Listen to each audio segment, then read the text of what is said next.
역대하 7장 14절 말씀입니다. 내 이름으로 일컫는 내 백성이 그들의 악한 길에서 떠나 스스로 낮추고 기도하여 내 얼굴을 찾으면 내가 하늘에서 듣고 그들의 죄를 사하고 그들의 땅을 고칠지라. 아멘. 우리가 지난주에는 믿은 지 얼마 안 되는 어린 교회지만 소문난 교회, 믿음 좋기로 소문난 교회 데살로니가 교회가 어떻게 신앙의 세계로 들어왔는지를 살펴봤습니다. 세 가지 동사로 신앙을 갖는다는 것이 뭔지, 신앙의 세계에 들어온다는 것이 뭔지 살펴봤습니다. 세 동사가 뭐죠? 버리고 돌아와 섬기는 것입니다. 뭘 버리나요? 우상을 버리죠. 집안에 잘 모셔놨던 신주단지를 깨뜨리는 것입니다. 단상 위에 올려놨던 바알 우상을 쓰레기통에 집어넣는 것입니다. 베개 소개와 문지방에 붙여놨던 부적을 떼서 찢어버리는 것이죠. 내가 하나님보다 더 의지하던 것, 그것이 돈이든 사람이든, 돈과 사람을 쓰레기통에 버리면 안 되지만 내 마음에서는 내려놓는 것이죠. 그것이 버리는 것입니다. 그리고 돌아오는 것이죠. 하나님의 품으로. 근데 돌아올 때 어떻게 돌아와야 됩니까? 마음으로 돌아와야 되죠. 하우스에만 돌아오는 게 아니라, 예배당 안에만 있는 것이 아니라, 예배하면서 정말 하나님께 마음을 드리고 하나님의 품에 안기는 것으로 돌아오는 것입니다. 누가복음 15장에 잘 나오잖아요. 둘째 아들이 집에 돌아왔습니다. 그는 마음으로 돌아왔습니다. 첫째 아들은 원래 집에 있었습니다. 그러나 마음은 하나님께 있지 않았죠. 아버지에게 있지 않았죠. 그는 그냥 하우스에 있는 거예요. 홈에 들어온 게 아니라, 패밀리에 연합된 게 아니라 그냥 하우스 건물에만 있는 거죠. 그것은 돌아온 것이 아닙니다. 돌아오는 것은 가정으로, 패밀리로, 하나님의 품으로 돌아오는 것이고, 그것은 반드시 내 마음을 그분께 드리는 것을 말합니다. 그것이 돌아오는 것입니다. 그렇게 돌아와서 어떻게 하는 거예요? 이제는 쓸데없는 것을 의지하고 섬기던 것을 청산하고 정말로 이 세상을 다스리시는, 나의 삶의 주관자가 되시는 살아계시고 참되신 하나님을 섬기는 거죠. 그 섬기는 것은 예배한다고도 표현할 수 있다고 했습니다. 이렇게 의식으로서의 예배, 교회가 함께 모여서 의식으로서 예배를 잘 드리는 거죠. 어떻게 드리는 거죠? 여러분 혹시 착각하지 마십시오. 주일 예배는 설교 듣는 시간이 아닙니다. 하나님과 하나님을 대면해서 교제하는 시간이죠. 기도할 때는 정말 내 마음으로 기도하고, 찬송할 때는 내 영혼이 정말 하나님을 바라보면서 찬송하고, 이 말씀 선포 시간에는 지금 하나님이 나에게 말씀하신다 생각하고 듣는 것입니다. 이렇게 의식으로서 예배를 드리는 것이 하나님을 섬기는 것입니다. 그리고 반드시 이 예배는 로마서 12장 1절에 나온 것처럼, 그러므로 형제들아 내가 하나님의 모든 자비하심으로 너희를 권하노니 너희 몸을 하나님이 기뻐하시는 거룩한 산 제물로 드려라. 이것이 너희가 드릴 영적 예배니라. 그러니까 매일매일의 삶 속에서 하나님께 드리는 건데, 어떻게 드리는 겁니까? 2절에 나오죠. 너희는 이 세대를 본받지 말고 오직 마음을 새롭게 함으로 변화를 받아 하나님의 선하시고 기뻐하시고 온전하신 뜻이 무엇인지 분별하도록 하라.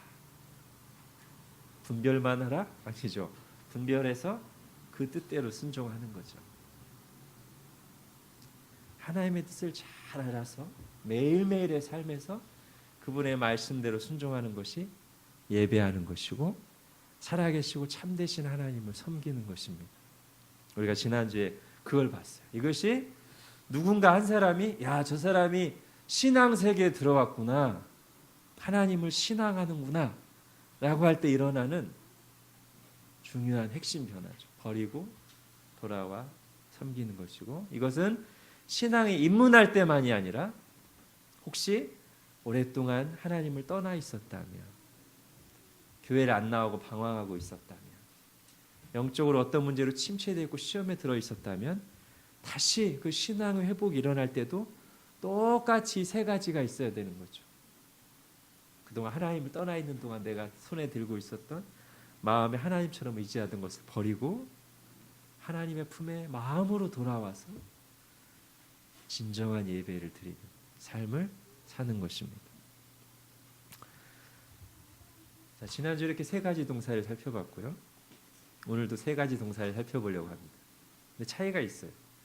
우리가 지난주에 살펴본 이 세 가지 동사는 전부 다 하나님의 은혜로 되는 것이지만 그 동작의 실제 주체는 누구냐면 우리입니다. 그렇죠? 하나님이 깨닫게 하셔야 우리가 우상을 버리죠. 그렇지만 버리는 건 누가 버리냐면 우리가 버리는 거죠. 하나님이 내게 말씀을 주시고 내 마음을 녹여주셔야 내가 하나님께 돌아올 수 있지만, 돌아오는 건 누가 돌아오는 거냐면 내가 돌아오는 겁니다. 하나님이 돌아오시는 게 아니고 하나님은 두 팔 벌고 기다리고 계시고요. 돌아오는 것은 내가 돌아오는 거죠. 섬기는 것도 마찬가지죠. 하나님이 섬기는 게 아니라 내가 하나님을 섬기는 거죠. 이 동사는 다 우리가 하는 거예요. 하나님의 은혜로 하지만, 자, 오늘 본문은 거기에 대하여 하나님이 하시는 세 가지 행동입니다. 우리의 신앙이 회복될 때 하나님이 우리로 하여금 먼저 이렇게 회개하고 돌아오게 하시고, 그렇게 우리가 진정으로 회개할 때, 버리고 돌아올 때 하나님이 하시는 세 가지 행동이다. 오늘도 똑같이 동사가 세 개가 나옵니다. 우리 다시 14절 말씀 천천히 한번 읽어볼까요? 시작. 내 이름으로 일컫는 내 백성이 그들의 악한 길에서 떠나 스스로 낮추고 기도하여 내 얼굴을 찾으면 내가 하늘에서 듣고 그들의 죄를 사하고 그들의 땅을 고칠지라. 예. 자, 우리 어린이들 세 가지 동사 뭡니까? 동사라는 말 아나? 행동. 하나님이 하시는 세 가지 행동. 오늘 14절에 나오는데. 자, 어린이들에게 동사라는 말이 너무 어려운가 봐요. 우리 청소년들이 대답해 주세요. 오늘 14절에 나오는 하나님이 하시는 세 가지 행동. 뭐죠? 어려워요? 듣고 사하고 고치죠. 네, 이 세 가지가 하나님이 하시는 행동입니다. 잘 보면 이제 듣는 게 제일 처음이시고요. 들은 하나님이 은혜를 주시는 게 두 가지인데, 하나는 죄를 용서해 주시는 은혜를 주시고, 하나는 죄 때문에 무너져 있던 부분, 황폐해져 있던 부분을 고치시는 은혜를 주십니다. 자, 먼저 듣는 걸 볼까요? 여러분, 하나님이 우리가 회개할 때 들으십니다. 여러분, 기도 응답이 안 되는 중요한 이유가 있습니다. 보통 우리가 많이 하는 것은 야고보서에 나오는 말씀이죠. 정욕에 쓰려고 잘못 구해서 하나님이 안 들으십니다. 근데 여러분, 성경에서 더 자주 얘기하는 것은 우리가 구하는 기도 내용이 잘못돼서이기도 하지만 우리가 죄 가운데 있기 때문에 하나님이 기도를 안 들으신다 말합니다. 여러분, 한번 그림을 딱 그려보세요.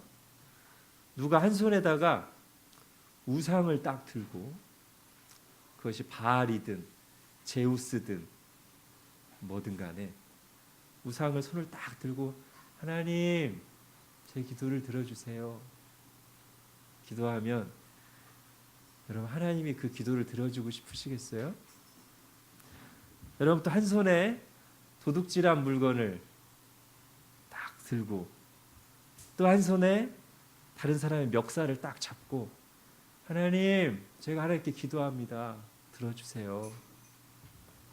하나님이 들으시겠어요? 부모에게 욕을 하고 자식에게 저주를 퍼붓고 다른 지체를 수시로 비방하고 다니던 입술 그대로 나와서 하나님, 제가 제 입으로 하나님께 기도합니다. 하나님 들어주시겠어요? 하나님의 말씀에 귀를 딱 막고 자기는 하나님 말씀 하나도 안 듣고 불순종하면서 하나님 제 얘기만 들으세요. 제 기도를 들어주세요. 하나님이 들어주고 싶으시겠어요? 자, 여러분 핸드아웃 보십시오. 하나님이 그 얘기를 분명히 하십니다. 이사야 59장입니다. 같이 읽겠습니다. 시작.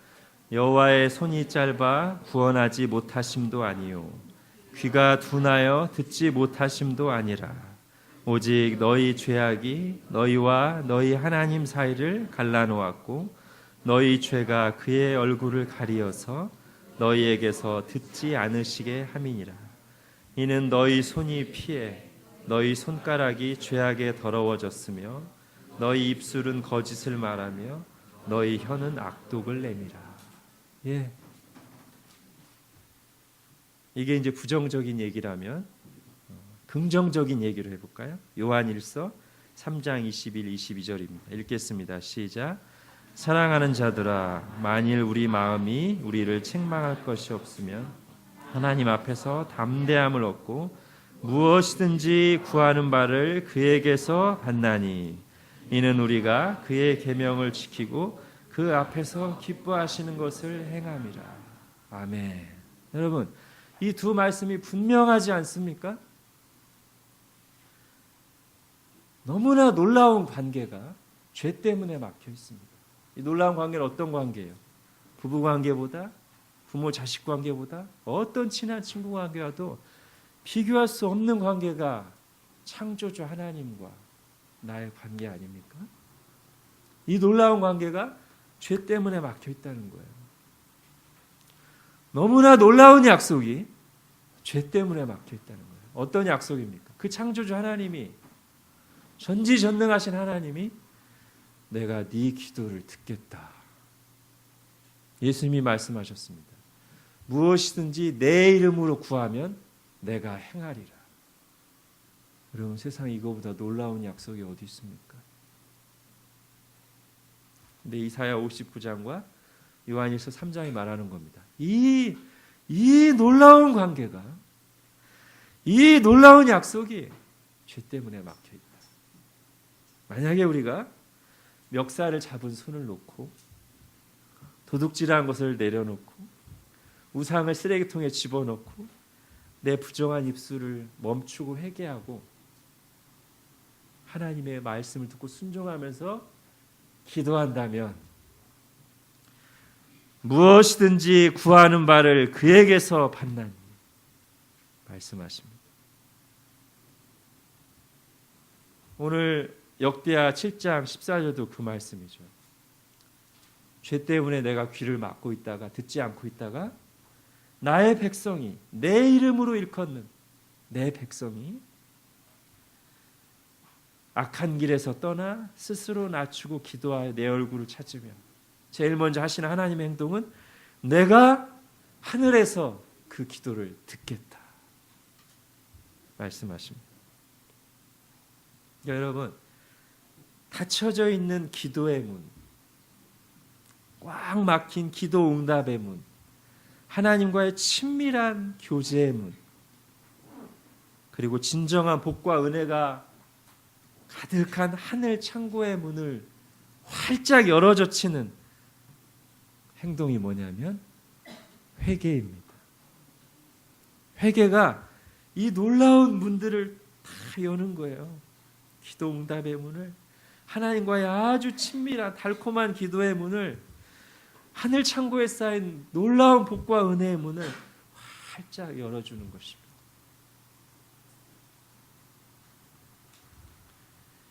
자, 그렇게 들으시는 하나님이 두 가지 은혜를 베푼다고 했어요. 하나는 사하고 용서죠. 죄짐을 지는 것이 얼마나 무거운 것인지 아는 사람은, 죄책감에 짓눌린다는 것이 얼마나 힘든 일인지 아는 사람은 사하고 이게 얼마나 큰 은혜인지를 알 것입니다. 진노의 구름이 거치는 거죠. 진노의 짙은 먹구름이 거치고 그 구름 사이를 뚫고 밝은 태양이 쫙 비치는 것입니다. 하나님의 환한 얼굴이 우리를 향해서 미소 짓는 거죠. 내가 지은 죄의 얼룩, 내 스스로 도저히 씻을 수 없는 죄의 얼룩이 하나님의 값없이 주시는 은혜로 깨끗하게 씻겨 나가는 것입니다. 여러분, 우리가 진정으로 회개하면 하나님 앞에서 하나님께서 값없이 주시는 은혜, 확실한 은혜로 우리의 죄를, 여러분이 은밀하게 짓고서 괴로워하고 있는 그 죄를 깨끗하게 씻어주시고 죄 없다, 의롭다 인정해 주십니다. 물론 그 죄가 사람에게도 용서를 구해야 되는 죄라면 하나님 앞에서 완전하게 용서를 받고 양심의 자유를 얻은 뒤에 겸손하게 사람에게 가서도 용서를 구해야 되겠죠. 그러면 하나님께서 그 관계가 회복되는 은혜를 주실 것입니다. 자, 하나님은 죄를 용서해 주시기만 하시는가? 아닙니다. 죄가 있는 동안 또는 그 죄 때문에 내린 하나님의 징계로 황폐해진 우리의 삶과 영혼을 고쳐주신다 약속하십니다. 여러분, 오늘 본문에는 그들의 땅을 고친다고 나와 있습니다. 여러분, 땅을 고친다는 게 어떤 문맥일까요? 13절을 한번 보십시오. 14절 앞에 있는 13절 같이 또 읽어볼까요? 시작. 혹 내가 하늘을 닫고 비를 내리지 아니하거나 혹 메뚜기들에게 토산을 먹게 하거나 혹 전염병이 내 백성 가운데 유행하게 할 때, 땅이 지금 세 가지로 황폐해졌어요. 어떻게 황폐해져요? 하나님이 비를 안 내리셔서 땅이 바싹 말라서 쩍쩍 갈라져 농작물이 자랄 수 없는 땅이 됐어요. 황폐해진 거죠. 그거를 고치는 건 어떻게 고쳐주실까요? 비를 내리시는 거죠. 그게 고쳐주시는 거예요. 그 다음에 또 메뚜기들이, 온갖 해충들이 재앙처럼 내려가지고 농작물을 다 뜯어먹어요. 어떻게 고쳐주시는 거예요? 메뚜기를 이제 내 힘으로 도저히 쫓아낼 수 없던 메뚜기를 하나님이 한 방의 바람으로 날려버리시는 거죠. 또 어떻게 황폐해져요? 거기에 더러운 질병이 생겨서 아주 괴로워하는 거죠. 어떻게 고쳐주시는 겁니까? 이건 말 그대로 병을 고쳐주시는 거죠. 이런 은혜를 주시겠다고 하나님이 약속하십니다. 여러분, 이것은 우리가 이제 두 가지로 생각해 볼 수 있어요. 우리에게 실제로 적용할 때, 하나는 하나님이 죄 짓는 우리를, 죄 짓고도 회개하지 않는 우리를, 하나님에게서 마음이 멀어져 있는 우리를 깨우치시고 돌아오게 하시려고 주신 고난으로 인해서 망가진 부분이 있어요.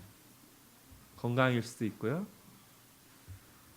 경제일 수도 있고요, 인간관계일 수도 있어요. 이게 하나님께서 우리를 깨우치시기 위해서 주신 고난이라면 우리가 진정으로 회개하기 전까지는 이것이 회복이 안 될 것입니다. 그러나 반대로 내가 진정으로 하나님 앞에 회개한다면 내 힘으로 도저히 어떻게 할 수 없고 병원에서도 어떻게 할 수 없고 다른 어떤 대단한 사람도 해결해 줄 수 없던 문제가 하나님께서 고쳐주시면 온전하게 고쳐질 수 있다는 것입니다. 그런데 여러분, 이거는 겉으로 드러난 문제의 해결이에요. 정말 회복된다는 것은 뭐냐면 죄 때문에 온 결과만 고쳐주면 회복이 아니죠. 죄 때문에 온 결과들, 그것이 건강 문제든 재정 문제든 관계 문제를 회복해 주실 뿐만 아니라 그것을 야기시킨 죄의 문제가 회복돼야 되죠. 하나님과의 마음이 멀어져 있는 것이 회복돼야 되죠. 내 영혼의 가뭄이, 내 내면이 바짝바짝 마르고 충만하지 않고 쩍쩍 갈라지고 영적으로 무기력하고 하나님께 나와서 기도할 때 답답하고 형식적으로 예배드리고 있는 부분이 회복돼야 되는 거겠죠. 여러분, 이것도 우리 힘으로 잘 안 됩니다. 죄 가운데 있으면 우리 영혼이 충만할 수가 없습니다. 충만한 척은 할 수 있지만 언제 정말 이 내 내면의 영적 가뭄이 해결되냐면, 답답한 기도가 해결되냐면, 하나님 앞에서 정말 내 죄를 신실하게 회개할 때 오랜 가뭄으로 말라져 있던 땅에 하나님이 은혜의 단비를 촉촉히 내려주실 것입니다. 오늘 주님이 그걸 약속하시는 거예요.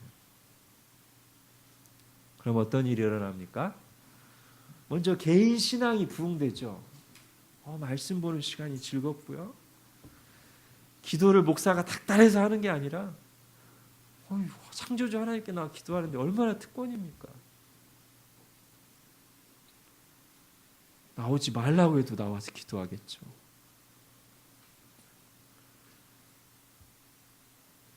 또 찬양이 새로워지겠죠. 그리고 그것이 공동체적으로는 교회가 아주 충만하게 되겠죠. 그리고 이런 영적 회복은 반드시 삶의 변화로 나타납니다. 가정의 변화가 오고, 이것이 더 큰 규모로 일어날 때는 사회의 변화가 오겠죠. 여러분, 제가 여기까지 말씀을 준비하다가 생각했습니다. 하나님께서 이런 놀라운 은혜를 주시는데, 듣고 사하고 고쳐주신 이런 놀라운 은혜를 주시는데, 사람이 죄와 세상에 찌들어 있으면 놀랍게도 그걸 별로 원하지 않습니다. 그래서 여러분, 저는 이 하나님의 놀라운 은혜에 대해서 두 가지 질문이 필요하다는 걸 깨달았습니다. 하나는, 여러분 정말 하나님이 이런 놀라운 은혜를 베푸실 것을 믿습니까? 이런 질문이 필요할 뿐만 아니라 또 하나 질문이 필요해요. 여러분 정말 하나님이 당신의 삶에, 우리 교회에 이런 놀라운 은혜를 베푸시는 것을 원하십니까? 여러분, 이 질문이 필요하다는 걸 제가 알았습니다.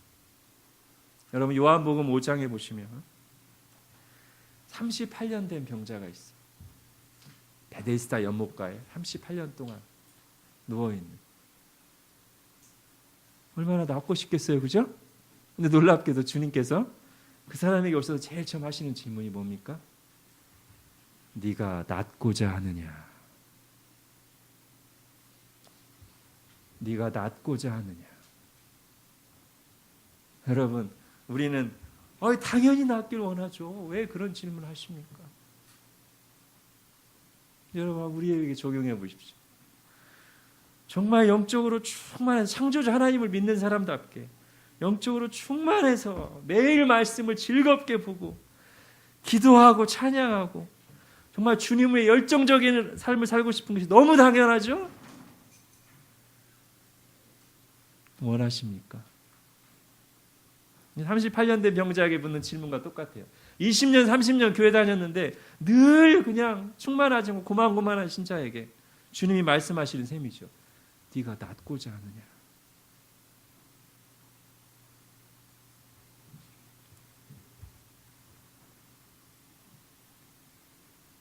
여러분, 하나님과의 깊고 친밀한 관계, 그리고 그런 하나님의 영광이 나의 삶에와 교회와 가정과 이 시대에 충만하게 나타나기를 소원하도록 하시는 것도 하나님의 은혜고, 저는 오늘 그걸 다른 말로 표현하면 하나님이 치유하시는 은혜를 주시기 전에 심각한 질병이 우리에게 있음을 깨닫게 하시는 은혜를 주시고, 영적 회복과 부흥을 주시기 전에 지금 나의 상태, 이 교회의 상태, 이 시대의 상태에 대해서 거룩한 불만을 갖게 하시는 은혜를 주신다. 이렇게 말해야 될 것 같습니다. 자, 그래서 하나님께서 그런 은혜를 주실 때 저는 세대별로 이제 좀 다른 적용이 필요하다는 걸 생각했어요. 먼저 우리 장년들을 한번 생각해 볼까요? 여러분, 포로에서 돌아온 그 바벨론의 포로 생활에서 돌아온 유다 백성들 중에 이제 성전을 딱 재건할 때 특히 운 사람들이 있습니다. 성전 재건을 보면서 누가 울었죠? 나이 많은 어르신들이 울었어요. 왜 울었죠? 그들은 이전에 지금이 성전이 재건되기 전에, 성전이 없는 이 상태 전에, 자신들이 포로로 끌려가기 전에 솔로몬의 성전이라고 하는 영광스러운 상태를 봤거든요. 그걸 알기 때문에 우는 거예요. 여러분, 정말 어떤 영적인 충만한 상태, 거기서 헌신된 상태를 경험한 사람, 하나님과의 깊고 친밀한 상태를 경험한 사람은 하나님께서 은혜를 주실 때 그 시절을 추억하고만 있는 것이 아니라 다시 그런 영광된 상태를 갈망하는 마음, 그리고 그것을 간절히 하나님 앞에 기도하는 상태가 되는 것입니다. 이게 우리 장년들에게 적용된 내용. 이미 청년 시절에 정말 뜨겁게 신앙생활하고 예전에 놀랍게 은혜생활했던 분들은 이제 그거를 그냥 추억하고만 있는 것이 아니라 그때보다 시간이 지났으니까 더 믿음이 좋아야 되잖아요, 사실. 그래서 그렇게 더 믿음 좋게 살아서 우리의 후세들에게 그 신앙을 보여주고 물려줘야 되잖아요. 그러지 않고 나 청년 때는 이랬는데요, 요즘 청년들은 애가리가 없어. 보여주고 말을 해야지. 자, 그러면 옛날에 그렇게 놀라운 하나님의 은혜를 경험한 사람들만 그런 회복을 꿈꿀 수 있느냐? 아닙니다. 전혀 그런 놀라운 영적 상태, 건강한 교회의 모습을 보지 못했을지라도 진정한 신앙과 하나님의 은혜가 충만한 교회 공동체를 꿈꿀 수 있습니다. 대표적으로 다니엘을 생각해 보십시오. 다니엘은 아마도 10대 후반이나 20대 초반에 바벨론으로 포로로 끌려갔을 거예요. 자, 그 포로 상황도 참 절망적이지만 포로로 끌려가기 전에 그가 본 교회의 모습, 남유다 교회 공동체의 모습은 어땠을까 상상이 가시죠? 얼마나 타락하고 무기력하고 부패했으면 하나님이 당신의 백성을 멸망시키셔서 포로로 끌려가게 하셨겠어요. 그러니까 다니엘이 자라는 동안 본 교회의 모습은 선한 것이 없었어요. 이게 교회인가 싶을 정도로 너무 타락하고 무기력하고 위선적이고 기도하지 않는 어른들, 말씀대로 살지 않는 어른들, 맨날 싸우는 어른들, 이거를 봤어요. 그렇기 때문에 다니엘은 그 어른들도 그러는데 나는 한 번도 진정한 신앙을 본 적이 없는데 하고 엉터리 신앙생활을 할 수밖에 없었다? 아닙니다. 다니엘은 두 가지를 딱 봤어요. 하나는 말씀 속에서 좁은 길을 봤습니다. 그리고 그 말씀대로 살지 않고 넓은 길로 가는 교회를 하나님이 어떻게 진노하시고 무섭게 징계하시는지 그 반면교사를 봤습니다. 그래서 선지자의 음성을 기억하면서 하나님의 말씀대로 살지 않으니까 정말로 그 말씀대로 하나님 저렇게 징계하신다면 내가 지금 비록 포로지에 와 있고 한 번도 하나님이 어떤 식으로 영광을 베푸시는지를 보지 못했지만 말씀대로 심판하시는 하나님이 또한 말씀에 순종한다면 말씀대로 놀라운 은혜와 영광을 보여주시지 않겠는가 하고 그 어린 나이에 자기가 비판했던 어른들과는 전혀 다른 말씀 그대로의 신앙생활을 했고 하나님께서는 그들에게 정말 이스라엘 본토에서도 경험하지 못한 놀라운 은혜를 베푸셨습니다. 여러분, 눈에 보이는 이게 이제 우리에게도 필요한 거죠. 눈에 보이는 현재 교회나 이 사회 어두운 현실에 우리가 얼마나 익숙해지기 쉬운지 생각해 보십시오. 그러지 않기 위해서 우리는 때로 교회의 가장 영광스러운 시대의 이야기를 진지하게 들을 필요가 있습니다. 아, 그게 진짜 교회구나. 하나님이 얼마든지 그렇게 하실 수 있구나. 최근에 다시 위대한 부흥의 시대인 18세기 영국과 미국의 이야기를 또 읽었습니다. 복음주의 설교자들이 하나님의 은혜가 충만하게 말씀 전하면 예배당이 꽉 차는 거예요. 이런 조그만 예배당 말고 몇백 명, 몇천 명 들어간 예배당이 꽉 차는 거예요. 너무 많이 와서 바깥에서 집회를 하는 거예요. 광장에서, 빈들에서. 그럼 거기에 막 몇천 명, 몇만 명씩 모이는 거예요. 매일 집회하는데. 여러분 상상이 되십니까? 매일 집회하는데 몇천 명, 몇만 명이 모여요. 들판에.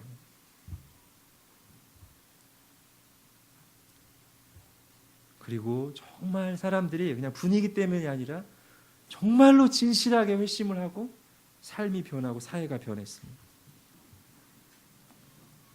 거리를 지나가면 집집마다 가정 예배를 드리며 찬송 소리가 들립니다. 교회마다 생기가 넘쳐납니다. 물론 그런 역사만 있는 것은 아니고요. 그렇게 놀라운 은혜가 있으니까 사탄의 방해 역사도 있어요. 폭도들이 50명씩 100명씩 몰려와가지고 예배당 유리창을 다 깨고 들판에서 설교하면 돌을 던지고 위협하느라고 막 총을 쏴대고 야유를 보내고 그런 일이 수시로 있었습니다. 수시로. 여러분 성경에도 나오고 사실 이게 사도행전에 나오는 얘기잖아요. 그죠? 이게 사도행전에 나오는 얘기 그대로예요. 이 성경에도 나오고 교회 역사에도 나오는 이 놀라운 은혜의 이야기를 들을 때 특히 오늘날과 같이 교회가 무기력하고 비판을 받는 시대에 우리가 이런 이야기를 듣고 이런 말씀 들으면서 거룩한 불만을 가져야 된다는 거예요. 거룩한 불만. 이 거룩한 불만은 그냥 비판하고 원망하는 거랑은 틀린 것입니다. 그죠? 비판하고 원망하는 것은 남의 탓만 하고 왜 이래 교회 가고 아무것도 안 해 자기도. 그리고 사실은 자기도 따라하죠. 거룩한 불만은 정말 하나님이 이렇게 크신 분인데 이렇게 놀라운 애를 주셨는데 왜 내가 이렇게 살고 있지? 도대체 왜? 그렇게 크신 하나님을 믿는데 도대체 왜 내가 이렇게 초라한 너무 편한 너무 무기력한 신앙생활을 하고 있지? 그에 대해서 아주 진지하게 고민하고 뭔가 하나님의 음성을 듣거나 변화를 볼 때까지 지속적으로 기도하는 거죠. 여러분 저는 가끔 이런 생각을 합니다. 하나님의 놀라운 능력과 은혜가 안 나타날 때 우리는 너무 자주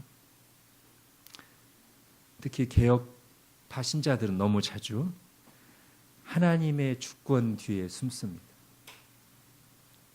물론 하나님의 주권이에요. 부흥이 일어나고 놀라운 은혜가 임하는 것은 하나님의 주권입니다. 하나님 부어주셔야 됩니다. 인간의 능력으로 되는 게 아닙니다. 근데 여러분 우리가 불신하고 불순종하기 때문에 하나님의 그 주권적인 은혜와 능력 역사 안 나타날 수 있거든요. 그러나 우리는 어쩌면 너무나 자주 우리의 불신과 불순종 때문에 하나님의 은혜와 능력이 안 나타남에도 불구하고 불신과 불순종을 회개하기보다 아주 쉽게 하나님의 주권이라는 해석들을 가지고 와서 역시 사람의 힘으로는 안 돼요. 뭐 하지도 않고서 불신하고 불순종하고 있으면서 하나님의 영광과 은혜가 충만하게 나타나는 걸 사모하지도 않으면서 그것을 위해서 지속적으로 기도하고 헌신하지도 않았으면서 너무나 쉽게 하나님의 주권이죠. 하나님이 얼마나 모욕당하는 기분일까요? 그렇죠? 여러분, 우리는 이 시대에 유행하는 신앙 형태를 답습하면 안 됩니다. 부도난 수표예요. 부도난 수표. 하나님을 믿는다는 의미가 너무 얄팍해져 있다는 생각을 합니다. 제가 몇 군데서 교회에서 사역을 했잖아요. 어떤 침체된 교회에서 저도 그때 침체돼 있었습니다. 그때 그날 주일날 설교가 사람이 하나님의 영광을 위해 살아야 된다는 거였습니다. 근데 바로 그 설교를 한 직후에 예배 끝나고 이제 성도들 움직이잖아요. 그래도 그 교회에서 좀 열심히 참여하신다는 집사님 한 분이 제 옆으로 조용히 딱 와가지고 하시는 말씀이, 아유, 누가 하나님 영광 위해 삽니까? 너무 당연하게. 제가 그렇게 만만하게 보였는지.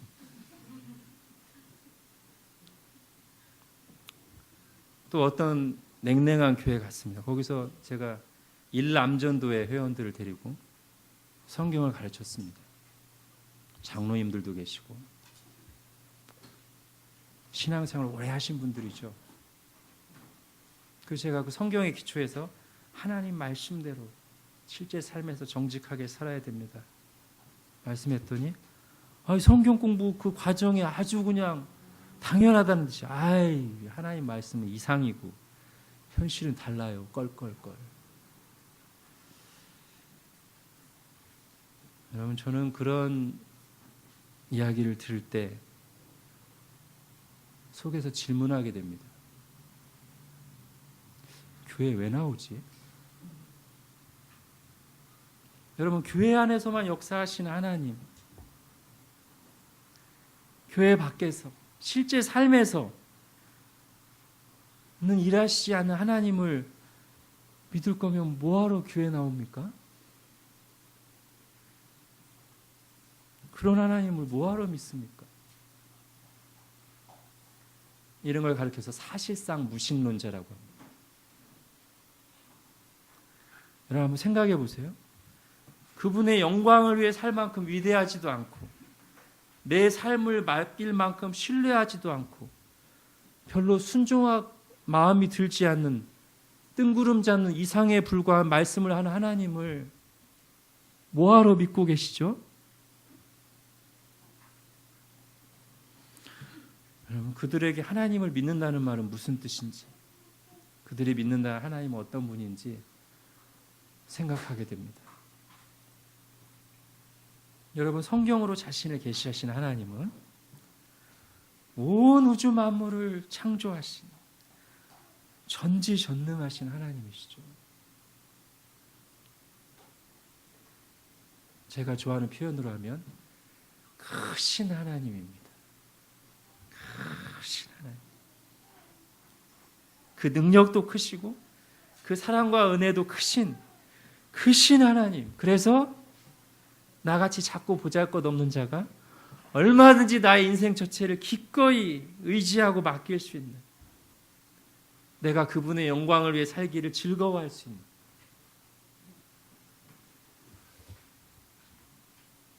여러분, 우리 청소년 청년들은 TV에 나오는 아주 삶이 문란한 아이돌 스타에 대해서도 열광하잖아요. 그들의 영광을 막 드러내잖아요. 대단해 하면서 자랑하고 다니고 그 영광 돌리는 거죠, 그죠? 하나님은 그 정도가 안 되시냐고. 하나님 그 정도가 안 되시는 하나님이면 뭐하러 믿냐고요. 그럼 정말 나의 삶을 맡길 수 없는 하나님이면 우리가 신앙생활 그만해야 됩니다. 그렇죠? 여러분, 하나님을 믿는다는 것은 실제 삶에서는 내 방식, 세상 방식으로 어쩔 수 없이 타협해서 살면서 예배당에만 와서 마음의 위로만 얻는 하나님과 그만큼 하나님을 믿는 것이 아닙니다.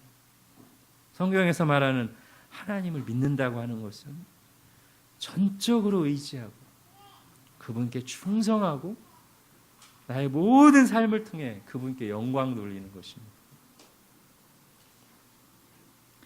여러분, 우리의 믿음의 조상이 누굽니까? 아브라함이죠. 믿음의 교본. 그 아브라함에게 요구하신 믿음, 그리고 그가 믿은 하나님은 어떤 하나님입니까? 하나님이 제일 처음에 아브라함을 찾아오셔서 이런 말씀하십니다. 너는 너의 본토 친척 아버지의 집을 떠나 내가 내게 지시할 땅으로 가라. 여러분, 이게 뭘 요구하시는 거죠? 너의 본토 친척 아버지의 집을 떠나. 이게 뭘 요구하시는 겁니까? 하나는 그가 살고 있던 그 본토 친척 아버지의 집이 우상의 소굴이니까 우상의 소굴을 떠나라는 의미도 있고요. 또 실제적으로 생각해 보면 네 삶을 완전히 나에게 맡기라는 거예요. 그 당시에 치안이 어디 있습니까? 자기가 살고 있는 시족사회, 자기 민족이 사는 곳을 떠나서 아무것도 알지 못한 낯선 곳에 다른 부족에게 가면 죽을 가능성이 많죠. 그죠? 거기서 어떻게 뭘 먹고 살아야 될지 막막하죠. 하나님이 처음 아브라함을 부르실 때부터 그걸 요구하신 거예요. 너는 너의 본토 친척 아버지의 집을 떠나라. 이제부터 너는 나만 믿고 살아라. 내가 책임질게. 거기서 신앙이 시작되는 거죠. 그죠? 여기서 만약에 본토 친척 아버지의 집을 안 떠난 거면 아직 신앙이 시작된 게 아니에요. 내 삶을 하나님께 맡기지 않았으면 내 신앙이 시작된 게 아닙니다. 이렇게 시작된 아브라함의 믿음은 마지막에 어떻게 끝나죠? 처음에는 본토 친척 아버지의 집을 떠나라고 하신 하나님이 나중에는 네 독자 이삭을 나한테 바쳐라. 이건 더 엄청난 거죠. 아브라함이 바칩니다. 이게 믿음이죠. 그 정도로 하나님을 신뢰했습니다. 그게 믿음이라면 그가 믿은 하나님은 어떤 하나님이었습니까? 하나님은 나중에 이제 자기를 이렇게 자랑하고 다니십니다. 나는 아브라함의 하나님이야. 나 아브라함의 하나님이야. 나 아브라함의 하나님. 어떤 하나님인데요? 그가 본토 친척 아버지의 집을 떠났을 때 그의 삶을 책임져 주신 하나님. 그가 100세나 돼서 도저히 아이를 낳을 수 없을 때, 생명선이 끊겼을 때 그에게 생명을 주신 생명의 하나님. 그래서 죽은 자와 방불한 그 한 부부를 통하여 바다의 모래 같고 허다한 별과 같은 많은 민족이 형성되게 하신 하나님. 그의 일생 내내 그와 씨름해 주신 하나님. 그래서 그를 성화시키시고 변화시켜 주신 하나님. 그래서 마지막에는 아브라함이 자기의 사랑하는 독자까지도 기꺼이 바칠 만큼 신뢰할 수 있었던 하나님. 하나님이 자기를 이렇게 소개하신 아브라함의 하나님이에요. 그리고 나는 아브라함이 가졌던 믿음을 너희에게 원한다. 말씀하십니다.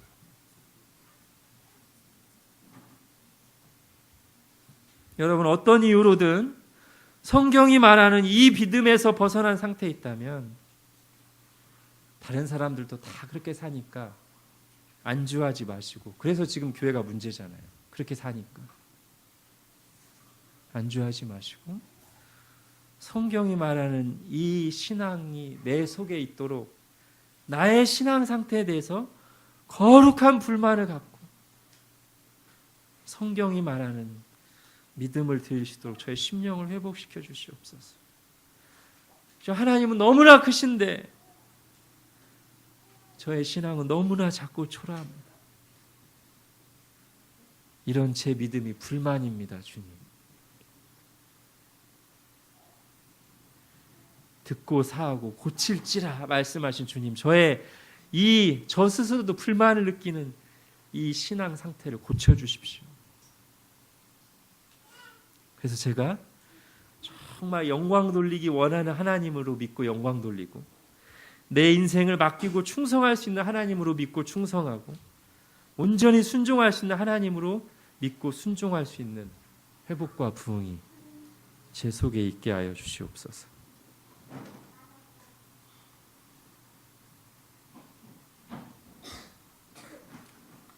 하나님이 물으십니다. 네가 낫고자 하느냐? 그리고 약속하십니다. 내 이름으로 일컫는 내 백성이 악한 길에서 떠나 스스로 낮추고 기도하여 내 얼굴을 구하니 내가 듣고 사하고 고쳐주겠다. 기도하겠습니다. 하나님, 크신 하나님, 우리가 하나님을 너무나 작게 보았던, 그래서 불신하고 불순종했던, 그래서 하나님은 놀라운 영광과 능력을 보여주기 원하시는데 그것을 막고 있었던 우리의 죄를 용서하여 주시고, 우리의 그런 상태에 대해서 비평하고 원망만 하는 것이 아니라 거룩한 불만을 갖고 거룩한 소원을 갖고 지속적으로 기도하며 자신을 하나님께 드리고 맡기고 헌신하는 은혜가, 그리고 그 열매가 우리 각자의 삶 속에, 우리 가정에, 우리 교회에 풍성하게 나타나도록 함께하여 주옵소서. 예수님의 이름으로 기도합니다. 아멘.